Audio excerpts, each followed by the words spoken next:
अस्सलाम वालेकुम आदाब दोस्तों। आज जो है मैं आपके लिए टॉपिक लेके आया हूँ fundamental forces in nature. Fundamental forces in nature को आज हम जानेंगे। फंडामेंटल फोर्सेस इन नेचर को जानने से पहले हमें थोड़ा सा पता होना चाहिए फोर्सेस क्या है। और जैसे कि आप सभी जानते हैं कि फोर्सेस जो है बहुत तरह की होती हैं। चलो फोर्स को हम जानेंगे। फोर्स इज पुश और पुल ऑफ एनी ऑब्जेक्ट।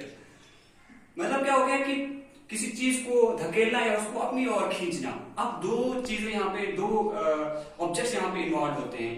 एक वो ऑब्जेक्ट आता है जिसपे फोर्स लगती है और दूसरा वो ऑब्जेक्ट आता है जो फोर्स लगा रहा है। ओके, सपोज हम एक एग्जांपल ले लेते हैं। सिंपल से एग्जांपल है, मेरे हाथ में पेन है, ठीक है। किस फोर्स से मैंने पेन को होल्ड करके रखा हुआ, पेन भी मेरे हाथ में फोर्स लगा रहा है और मैं भी। और दूसरी एग्जांपल पकड़ते हैं, कोई भारी चीज मैंने ले ली हाथ में, तो क्या है कि वो जो है वो डिफरेंट फोर्स लगाएगा और मेरा हाथ जो है डिफरेंट फोर्स लगाएगा। इसका मतलब क्या हो गया कि मतलब फोर्स जो है इक्वल और दोनों ऑब्जेक्ट जो है एक दूसरे पे फोर्स कहीं ना कहीं लगा रहे हैं। एक और एग्जांपल पकड़ते हैं। सपोज हम यही पेन पकड़ते हैं, इसको हम पानी में डुबो देंगे, ठीक है। तो पानी क्या करेगा, इसको वहां से फोर्स लगाएगा। तो इन सब चीजों को देखते हुए हमें ये पता चलता है कि जो फोर्स हैं वो क्या है, कहीं ना कहीं न्यूटन्स थर्ड लॉ को जो है फॉलो करते हैं। तो ये था फोर्स के बारे में।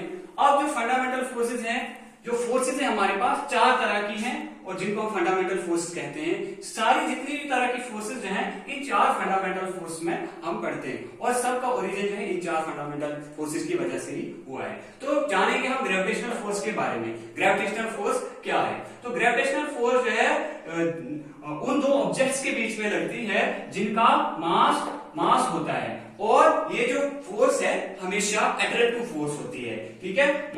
दो मास हैं। जितनी भी हमारे पास ऑब्जेक्ट्स है यूनिवर्स के अंदर, हम जो है दो मासेस जब लेते हैं तो उनके बीच में हम फोर्स देखते हैं, उसको हम ग्रेविटेशनल फोर्स कहते हैं, ठीक है। और ये जो ग्रेविटेशनल फोर्स होती है ये जो है किस तरह की होती है? ये जो है लॉन्ग रेंज फोर्स होती है और सबसे वीकेस्ट फोर्स इन नेचर। सबसे वीकेस्ट क्यों कहा गया है इस फोर्स को? क्योंकि कहा जाता है कि जो ये फोर्स है कि जब एक फोर्स लगती है तो due to the so many dimension की वजह से जो है ये लीकेज कहीं ना कहीं इसका लीकेज हो जाता है।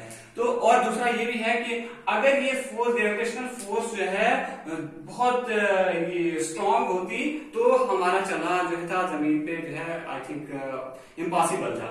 तो उसके बाद हम जानेंगे किसके बारे में। और लॉन्ग रेंज क्यों कहा गया है? क्योंकि जो अर्थ पे फोर्स लग रही है ड्यू टू सन, जो अर्थ रिवॉल्व कर रही है अराउंड द सन, वो जो फोर्स आ रही है ग्रेविटेशनल फोर्स का कंसेप्ट है उसमें। और उसके बाद ये जो ग्रेविटेशनल फोर्स है कहां कहां यूज होती है? स्टार्स जो बनते हैं, गैलेक्सी जो बनती हैं, that is due to the gravitational force.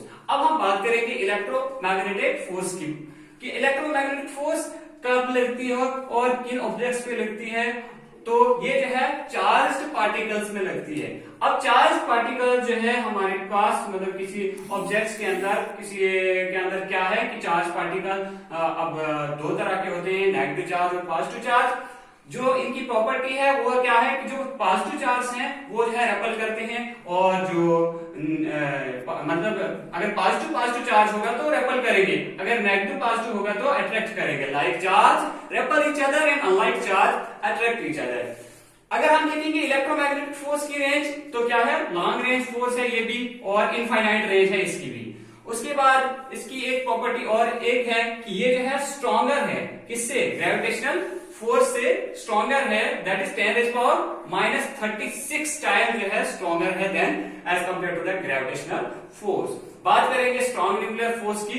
Strong nuclear force ये जो है within the nucleus strongest force. Strong nuclear को कहा जा रहा है, मतलब नाम ही इसका है स्ट्रॉन्ग, इसका मतलब सबसे स्ट्रॉन्गेस्ट फोर्स है और विद इन द न्यूक्लियस के अंदर ही है। अब हम क्या करते हैं कि न्यूक्लियस के अंदर क्या होता है? न्यूक्लियस होता है। न्यूक्लियस के अंदर क्या होते हैं कि एक प्रोटॉन और न्यूट्रॉन होते हैं और इनकी जो फोर्स होती है, किस फोर्स से जो है प्रोटॉन और प्रोटॉन इनके आपस में एक अट्रैक्शनल फोर्स है। अब आपको पता है कि जो लाइट चार्ज होते हैं, अब यहाँ पे देखेंगे हम कि अगर एक प्रोटॉन और प्रोटॉन है तो ये इसका मतलब ये रिपल करने चाहिए थे, एकदम से विरस्ट होना चाहिए था, लेकिन ऐसा नहीं है क्योंकि यहाँ पे जो है कहीं न कहीं यहाँ पे जो है ये स्ट्रॉन्ग न्यूक्लियर फोर्स है। न्यूक्लियर फोर्स की वजह से उसने उसको पकड़ के रखा हुआ है, इसलिए इस फोर्स को क्या कहा जाता है? Strongest nuclear force. और इसकी वजह से जो है स्टेबिलिटी ऑफ न्यूक्लियस भी यहाँ पे न्यूक्लियस की स्टेबिलिटी इस फोर्स की वजह से ही है। और जो है क्या है कि जो इसकी रेंज है वो जो है अप टू द न्यूक्लियस तक ही है, न्यूक्लियस के बाहर इसकी रेंज जो है बिल्कुल भी नहीं है,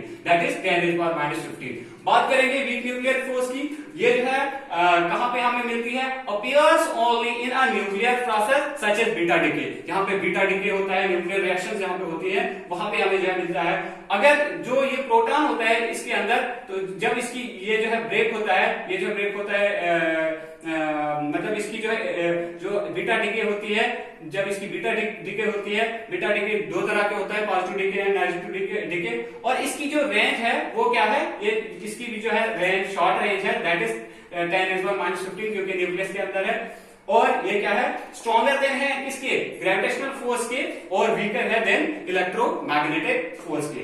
तो अब जो ये जो फंडामेंटल फोर्सेस है, ये जो है पढ़ने के बाद हम जो है इसी कंक्लूजन पे पहुंचते हैं कि ये जो ग्रेविटेशनल फोर्स है कि ये जो है हम मैक्रो लेवल पे पढ़ते हैं और ये जो है हम माइक्रो लेवल्स पे पढ़ते हैं। ठीक है, इस फोर्सेस को जो है हम स्टडी करते हैं from atomic nucleus to universe तक, एक ह्यूज यूनिवर्स तक। तो आज के लिए हम इतना ही रखेंगे। मेरे चैनल को लाइक करें, सब्सक्राइब करें और ज्यादा से ज्यादा शेयर करें, और थैंक्स वंस अगेन।